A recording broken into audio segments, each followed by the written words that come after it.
Convido já o pastor, né?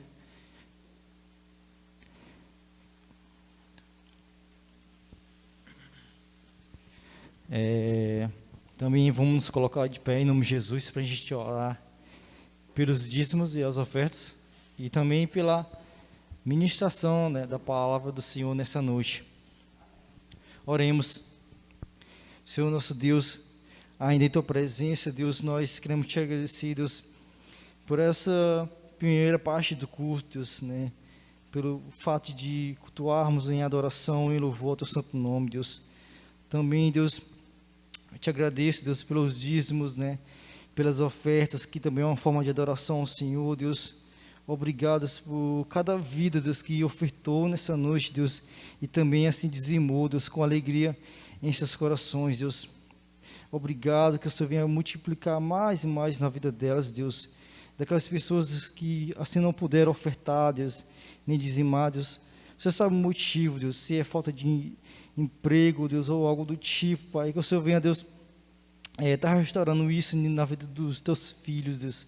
Para que assim um dia, Deus, com alegria em seus corações, que possa também, juntamente com os demais irmãos, ofertar, Deus, né? E dizimar na Tua casa, Deus, em nome de Jesus. Também, Deus, quero orar, Deus, pela vida do pastor, Deus, que vai estar trazendo a Tua palavra nessa noite, Deus. Que o Senhor venha, Deus, continuar usando ele grandemente, Deus, nessa noite. Assim como o Senhor preparou o seu coração, né, pela palavra que ele vai trazer nessa noite, ele preparou durante essa semana, Deus. E eu creio, Deus, que vai impactar nossas vidas nessa noite também, Deus. Porque Tua palavra jamais voltará vazia.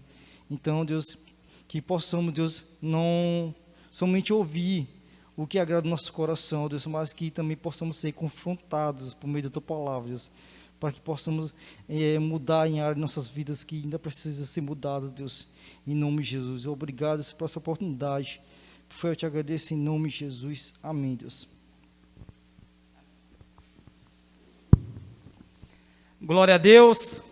Louvado, exaltado e engrandecido seja o nome do nosso Senhor e Salvador Jesus Cristo. E na oportunidade eu saúdo a todos com a graça e a paz bendita do nosso Deus em Cristo Jesus. Quem pode dizer amém? Graças a Deus. Mais um dia maravilhoso e abençoado, no qual o Senhor Ele nos dá. E nós devemos nos alegrar, porque hoje é o dia que o Senhor Ele nos deu para adorá-lo, servi-lo e amá-lo na beleza da sua santidade. Amém? E mais uma vez nós estamos aqui como congregação batista para adorar a Deus. E eu quero já convidar os amados irmãos a abrir a palavra do Senhor lá no livro de Apocalipse. É o livro no qual nós iremos discorrer durante esse tempo, aos domingos, com exceção de um ou outro que nós podemos mudar a ministração. Mas o nosso foco será a ministração da palavra do Senhor no livro de Apocalipse. Domingo retrasado, nós pregamos no capítulo 1, do versículo 1 ao verso 3. Domingo passado foi o domingo da Páscoa, nós ministramos sobre Jesus, a nossa Páscoa. E hoje nós iremos fazer a leitura bíblica do capítulo 1, versículo 4 até o verso 8.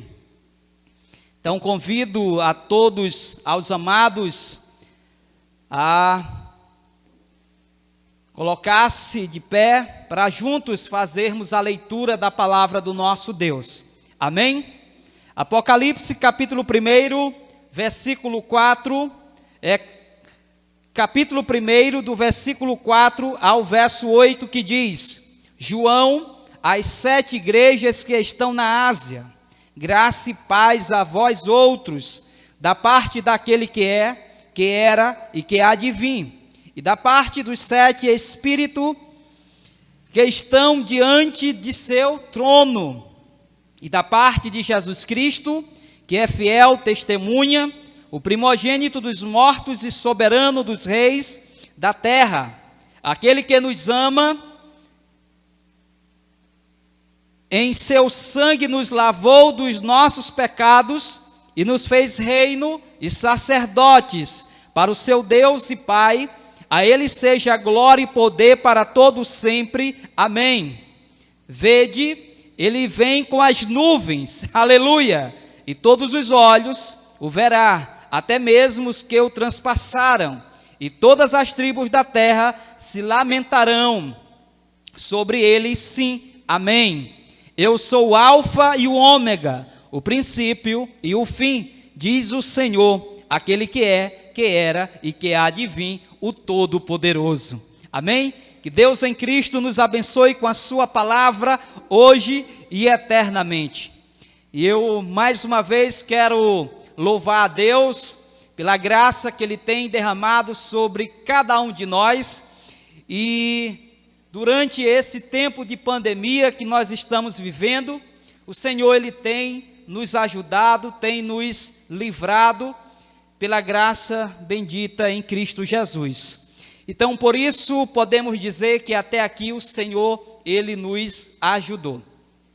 Então, olhando agora aqui para a palavra de Deus, a qual nós acabamos de fazer a leitura, nos versículos 4 e 8, nós identificamos o autor humano da revelação. Aliás, a revelação se configura no formato de uma carta, bem como encontramos saudações aos destinatários e a doxologia, como apresentação e exaltação dos remetentes. Nestes aspectos, são muito importantes para a nossa compreensão, bem como da compreensão profética do livro, escatológica e também histórica. Contudo, nós vamos tratar apenas uma pequena parte do versículo 4, nessa oportunidade, pois o livro de Apocalipse é um livro muito profundo, e quanto mais nós estudamos, mais profundo nós achamos cada detalhe daqui, como está revelado. Então, a primeira coisa que nós iremos analisar entre esses versículos que nós acabamos de ler é sobre o autor humano. Nós lemos no versículo 1 ao verso 3, aonde Deus deu a revelação a Jesus Cristo, e Jesus Cristo enviou por meio do seu anjo a João, e João escreveu e enviou essa carta às igrejas. Então nós vamos conhecer o autor humano. Então no versículo 4 do capítulo 1 do livro de Apocalipse, conhecemos melhor o autor humano, bem como nos versículos anteriores. Como eu disse, nós aprendemos certamente que esta é uma revelação de quem? De Jesus Cristo, a qual Deus lhe dera para mostrar aos seus servos as coisas que brevemente deve acontecer, e pelo seu anjo as enviou e as notificou a João, seu servo. Todavia, cabe salientarmos a importância da identificação do autor humano, bem como pela importância escriturística quanto escatológica. Logo, o autor desta grande obra é João, certamente filho de Zebedeu e chamado para seguir a Jesus, como lemos em Mateus capítulo 4, do versículo 21 ao verso 22. Além disso, chamado para apóstolo, como lemos em Mateus capítulo 10, do versículo 1 ao verso 4. Em Marcos capítulo 3, do versículo 13 ao verso 18, e Lucas capítulo 6, versículo 12 ao verso 16. Nestes aspectos, contamos com provas certamente internas e externas da autoria humana, sendo de João. E vamos observar as provas internas, primordialmente pela descrição no versículo 1, que nós lemos, servo de Deus. Além disso, em relação ao aspecto de profeta, pela revelação recebida, bem como descrita no versículo 22, capítulo 22, versículo 8, que nós lemos que diz: eu, João, sou quem ouviu e viu estas coisas, e havendo-as ouvido e visto, prostei-me aos pés do anjo que me mostrava estas coisas. Amém? Ainda, de acordo com o aplicativo The Word, comentando o livro de Apocalipse, diz, abre aspas, em seu evangelho, a epístola, João escreve na terceira pessoa, mas no Apocalipse menciona seu nome 5 vezes na primeira pessoa, como podemos comprovar, Apocalipse capítulo 1, versículo 1, versículo 4 e verso 9.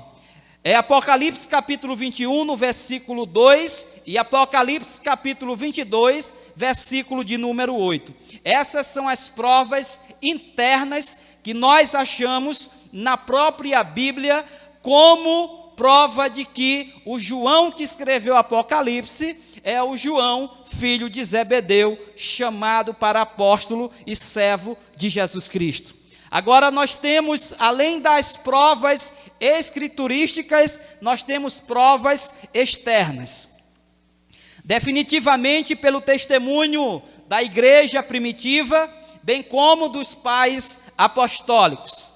De acordo com o pastor Hernandes Dias Lopes, ele diz, abre aspas, a igreja primitiva quase unanimemente atribui o Apocalipse ao apóstolo João. E essa era a opinião de Justino, o Marte, em 1040 d.C., de Irineu, 180 d.C., que foi discípulo de um discípulo do apóstolo João, do Cânon Muratoriano, 200 d.C., de Clemente de Alexandria, 200 d.C., de Tertuliano de Cartago, 220 d.C., de Orígenes de Alexandria, 223 d.C., e Hipólito, 240 d.C.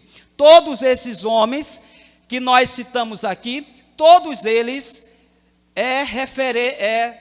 citaram o apóstolo João como sendo o autor bíblico do livro de Apocalipse. Nesse sentido, as provas da autoria humana para João são enormes, tanto na própria Escritura, quanto na primeira igreja primitiva e nos pais apostólicos. Amém? Então eu acredito que essa é uma matéria que nós não temos dúvida. Agora nós iremos observar o formato dessa carta, desse livro, o destinatário da mensagem e a saudação, na qual nós encontramos ainda no versículo de número 4. A partir do versículo 4, ainda é importante salientarmos, o livro de Apocalipse, ele toma um formato de uma carta, certamente direcionada às 7 igrejas, bem como descrita no versículo 11, aqui de Apocalipse, que diz, só para fazer a leitura do versículo 11, que diz, o que vês, escreve-o num livro e envia-o às 7 igrejas que estão na Ásia, a Éfeso, a Esmirna, a Pérgamo, a Tiatira, a Sardes, a Filadélfia e Laodiceia. Todavia, é digno de nota, de acordo com Tognini Enéas, no seu livro, ele fala sobre a localização dos destinatários, traçado num estudo sobre a Anatólia. Isso é importante, que ele trata sobre a geografia dessas igrejas ali, que ele vai falar que era na Ásia Menor, constituída de uma grande região, mais especificamente as cartas do livro de Apocalipse se destinam a 7 igrejas, ou uma pequena localidade ali da Ásia Menor. Então, de acordo ainda com o autor, ele traz 4 concepções em relação ao termo Ásia. Primeiro, ele diz que Ásia pode ser um continente. Segundo, toda a região ocupada atualmente pela Turquia Ocidental. Terceiro, a região do Oriente Médio. E quarto, a região onde estava plantada as 7 igrejas conhecidas como Ásia ou do Apocalipse. Todavia, para distinguirmos a localização exata, de acordo com a Bíblia de Estudo Arqueológica NVI, diz, abre aspas, as 7 igrejas mencionadas em Apocalipse, capítulo 1, ao capítulo 3, estavam localizadas na província romana da Ásia, atual Turquia Ocidental nos dias de hoje, diante da ilha de Patmos, na qual João recebeu a sua revelação, bem como lemos no versículo 4, as 7 igrejas da Ásia. João, as 7 igrejas que estão na Ásia. Amém? Nesses aspectos, me vem à mente que o velho apóstolo recebe a visão da ilha de Patmos. Agora, imagine uma certa distância de quilômetros, aonde João estava, dessa região onde se encontram as 7 igrejas. E aí eu me lembrei que mesmo com uma visão fraca, muitas das vezes nós vamos lá em Anajatuba, onde nós chamamos de Largo da Igreja, e nós temos uma vista exuberante, uma vista linda, e lá no final nós olhamos aquela cor cinzenta, alguns povoados como o Teso do Bom Prazer, e no Teso do Bom Prazer existem várias outras ilhas ali próximo, mas nós olhamos do Largo da Igreja até esses povoados, devem ser ali uns 15 quilômetros, 12 quilômetros mais ou menos, a vista ainda consegue alcançar, nós não olhamos nítido, mas olhamos assim meio cinzenta, mais longe, mas nós olhamos. Agora nós podemos imaginar João recebendo a visão, né, ou a revelação de Deus, e ele diante ali na ilha de Patmos, olhando para aquela região aonde aquelas igrejas estavam localizadas.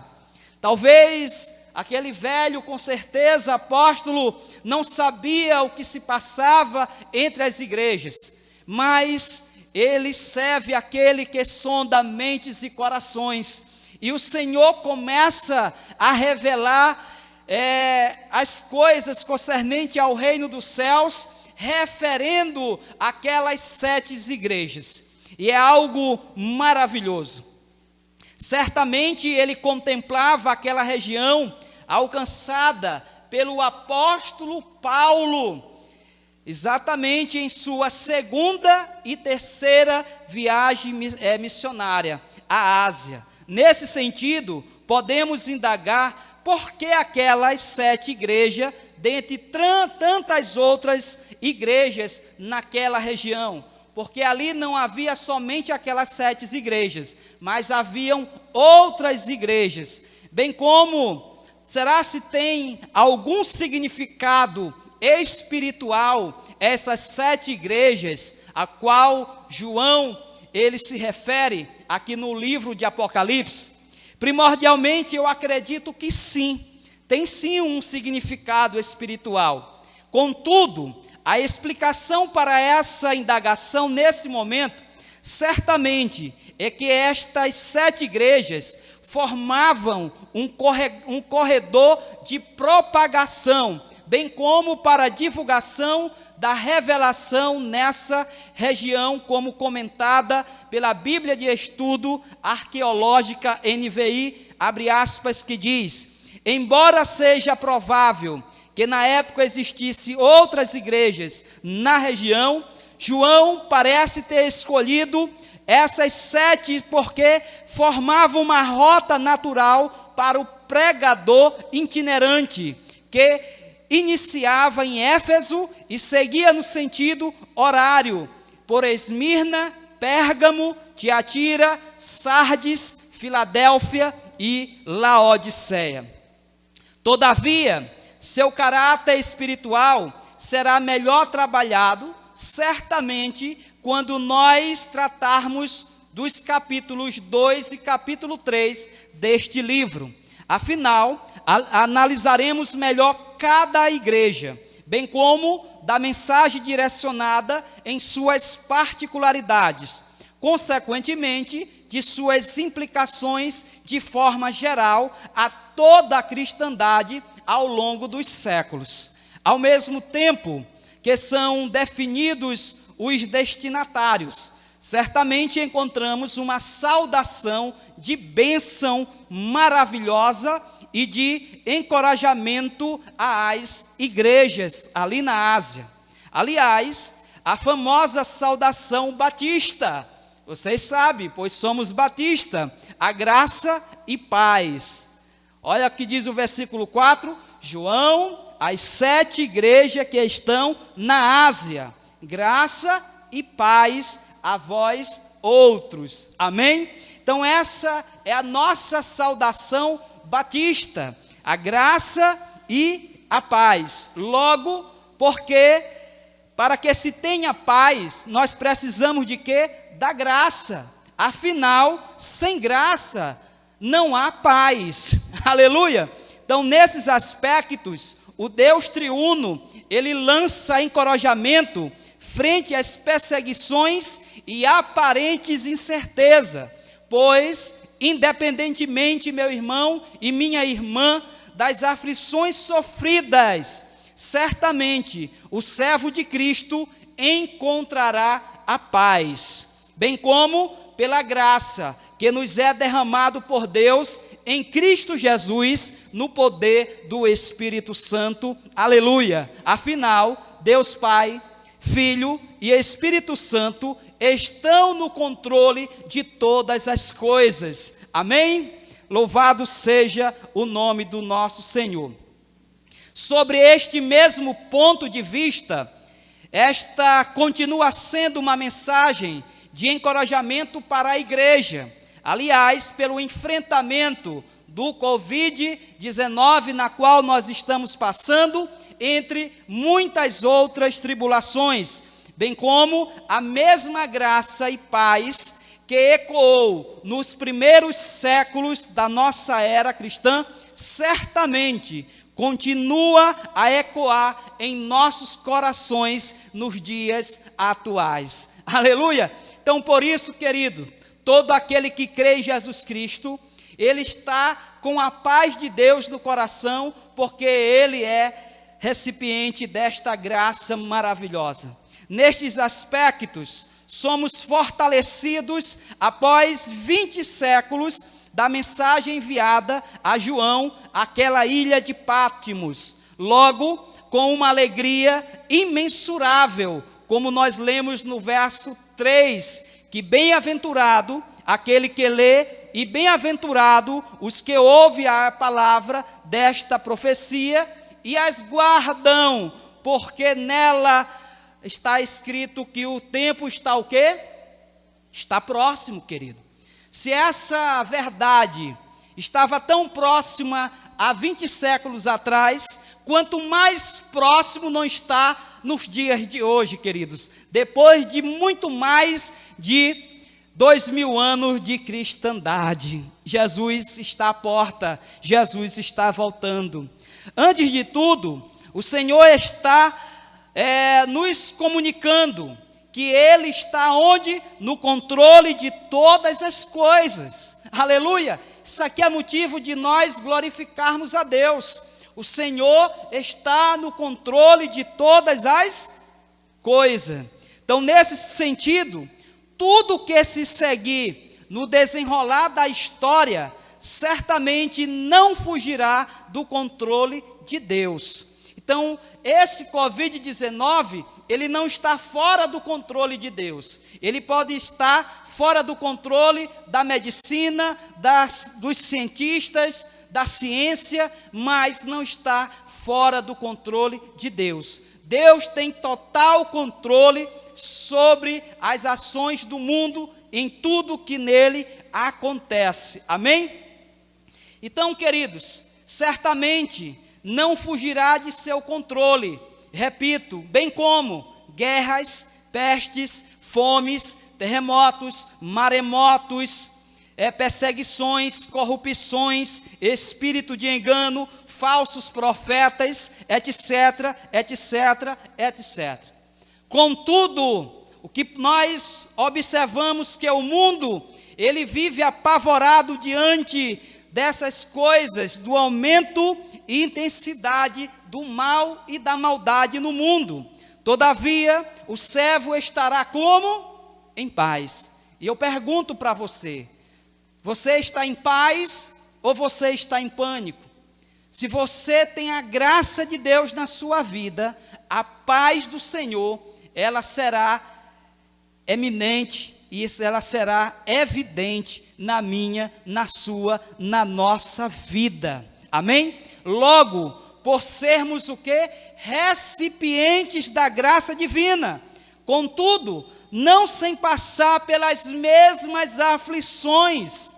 Afinal, como ensinado por João, lá no capítulo 16, versículo 33 do Evangelho, que diz: no mundo tereis aflições, mas tende bom ânimo, eu venci o mundo. Glória a Deus. Então nós precisamos ter calma. Nós precisamos ter total confiança em Deus. Ele está no controle de todas as coisas. Frequentemente, eu me questionava como ter bom ânimo em meio aos sofrimentos. Aliás, essa pode ser um questionamento seu também. Contudo, hoje já não tenho mais dúvida, pois a resposta para esta e muitas outras dúvidas sobre a vida, certamente encontramos na Escritura, bem como do Antigo Testamento, como do Novo Testamento. Em outras palavras, a Escritura responde à própria Escritura. Primeiramente, como ter paz em meio às aflições. Certamente, como já aprendemos pela graça que nos é dada em Cristo Jesus. Segundo, que nenhuma vitória acontecerá por esforço próprio. Todavia, pela conquista que Cristo sobre o pecado lá na cruz do Calvário. Afinal, este é o sentido. Eu venci o mundo. Aleluia. Terceiro, só chegaremos a esse estado de espírito, bem como de alegria, ânimo, gozo e paz em meio às aflições desta vida, certamente quando lermos e dermos ouvidos à palavra desta profecia e guardar todas as coisas que nelas estão escritas. É por isso que o versículo 3 ele diz que bem-aventurado, ou seja, alegre, extravagantemente feliz, o homem e a mulher que lê as palavras desta profecia e as guardam, porque o tempo está próximo. E nesse interim entre a volta de Cristo e os acontecimentos, aqueles que leem, meditam na palavra de Deus dia e noite, não são pegos de surpresa quando as tribulações acontecerem. Não ficarão apavorados, amedrontados e nem com medo, porque o Espírito Santo confirma em nosso coração que tudo está no controle de Deus. Aleluia! Em outras palavras, gostaria de trazer 3 exemplos desta verdade que acabamos de expor. Primeiro, o apóstolo Paulo, certamente em meio às suas aflições e tribulações, em uma determinada ocasião, orou por 3 vezes, bem como para o Senhor livrar ele de um espinho na carne.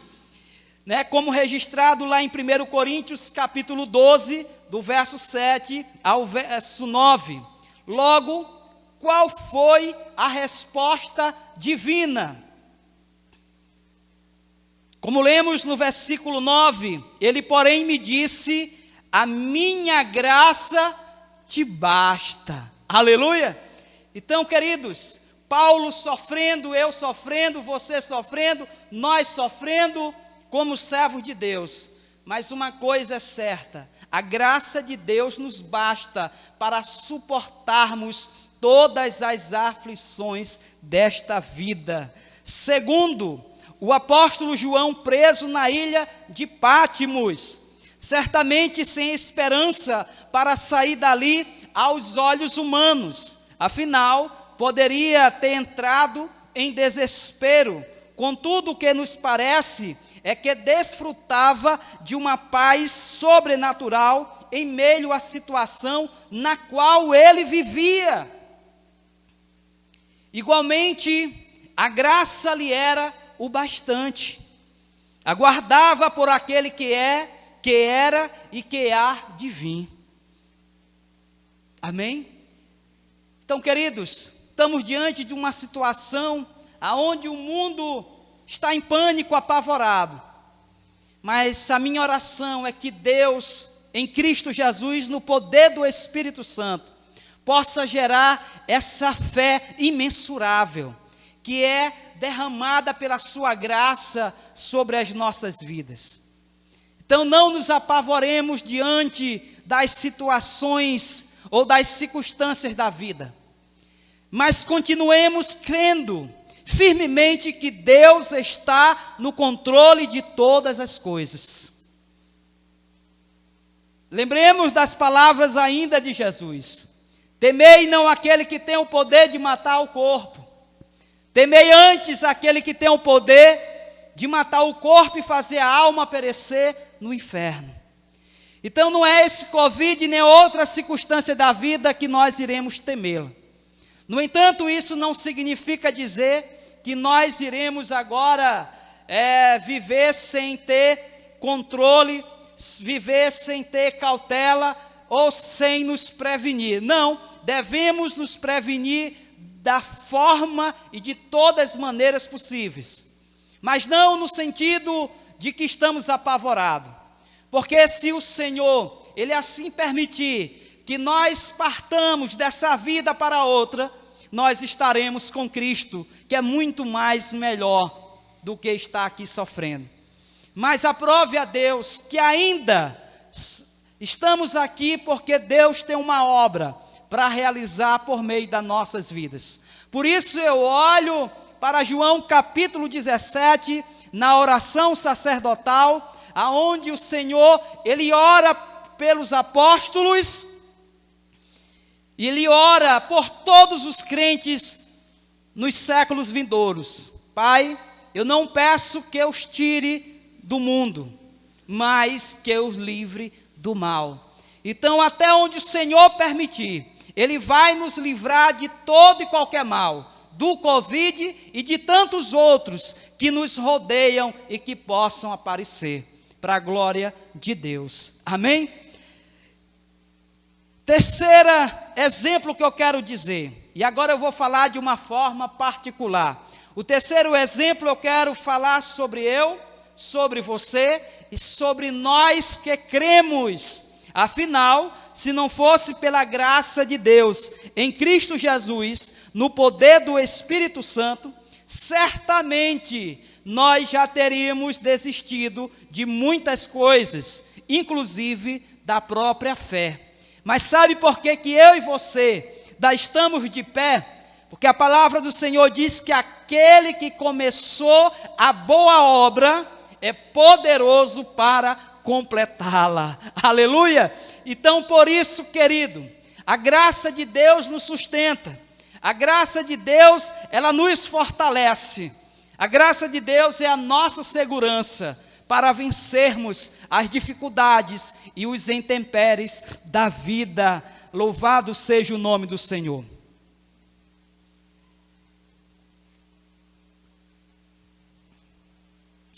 certamente nós teríamos provavelmente já desistido da própria fé, bem como destruídos pelas circunstâncias da vida. Em contrapartida, nós continuamos firmes, devido um dia termos dado ouvido àquela voz que disse: no mundo tereis aflições, mas tende bom ânimo. Contudo, mesmo sem saber que este bom ânimo, queridos, vem da sua maravilhosa graça que nos salva e nos sustenta. Logo, como aprendemos pela abençoada saudação, a graça e paz, afinal, dos bem-aventurados por ler, ouvir e guardar as palavras desta profecia. Louvado seja o nome do nosso Deus. Então essa palavra, essa exposição bíblica do livro do Apocalipse que nós trazemos nessa noite. Então nós conhecemos o autor humano, que é João, que com certeza é o filho de Zebedeu, que foi chamado para apóstolo, e diante dessa saudação maravilhosa, Deus, ele nos traz paz, ele nos traz alegria, porque tudo isso não vem por meio do nosso esforço pessoal ou particular, mas vem pela graça de Deus que é derramada em nós por Cristo Jesus. Inclusive, é o motivo de eu, de você, de nós crermos em Jesus Cristo. E a partir dessa fé, nós darmos ouvido à palavra de Deus e guardá-la em nosso coração. Então esse é o desafio para nós, homens e mulheres, desses últimos dias. Nós estamos lendo a palavra de Deus, nós estamos meditando na palavra de Deus.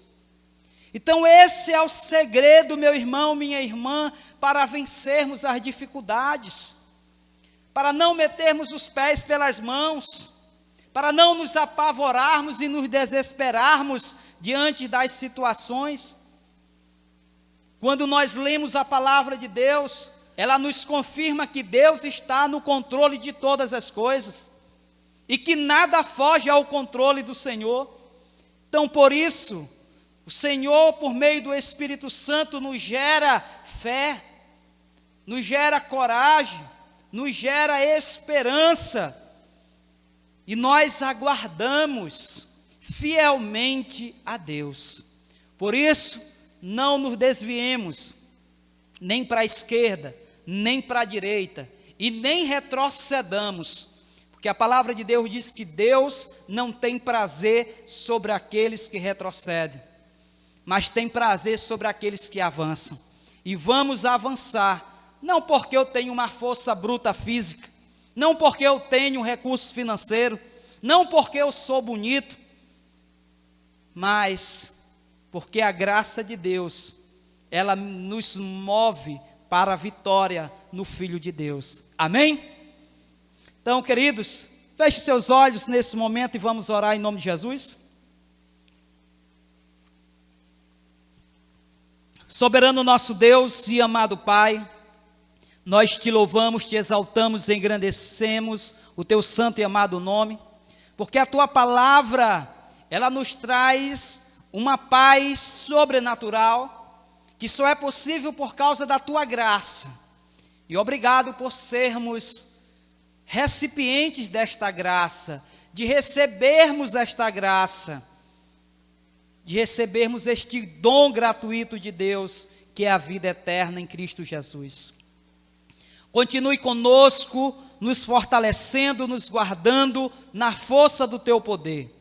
Nos ajude, papaizinho santo e querido, a sermos arauto desta mensagem e proclamarmos que o Senhor está no controle de todas as coisas, que a tua graça, ela nos conduz em uma paz sobrenatural que o mundo não pode entender, e que diante das aflições, mesmo passando por elas, o Senhor coloca nos nossos corações a segurança da salvação, porque mesmo que o nosso corpo venha a perecer, a nossa vida está segura nas tuas mãos, e a tua palavra diz que ninguém a toma das tuas mãos. Obrigado, Senhor, por nos dar essa segurança. Tão somente, Papaizinho Santo e querido, nos fortaleça na força do teu poder, que fique gravado no nosso coração essa verdade, e cada pulsar do nosso coração seja uma lembrança dessa verdade, para a glória, honra e louvor do teu nome. Mas nesse momento, Papaizinho Santo, eu quero orar ainda pela vida daqueles que perderam seus entes queridos devido a essa pandemia, que o Senhor possa consolar cada familiar, Senhor, que está sofrendo com as consolações do Espírito Santo. Que o Senhor, meu Deus, possa visitar cada homem, cada mulher acometida, que está lutando para se curar desse vírus. Que o Senhor estenda as tuas mãos poderosas, sarando e curando, desde a planta do pé até o último fio de cabelo. Seja, Senhor, teus servos ou não servos, mas que tudo seja para a tua glória, para que cada um te conheça cada dia mais e te glorifique. Eu sei que o Senhor está no controle de todas as coisas. Que a graça e a paz de Deus seja sobre a igreja, hoje e para todo sempre. Amém. Quem pode dizer amém? Graças a Deus.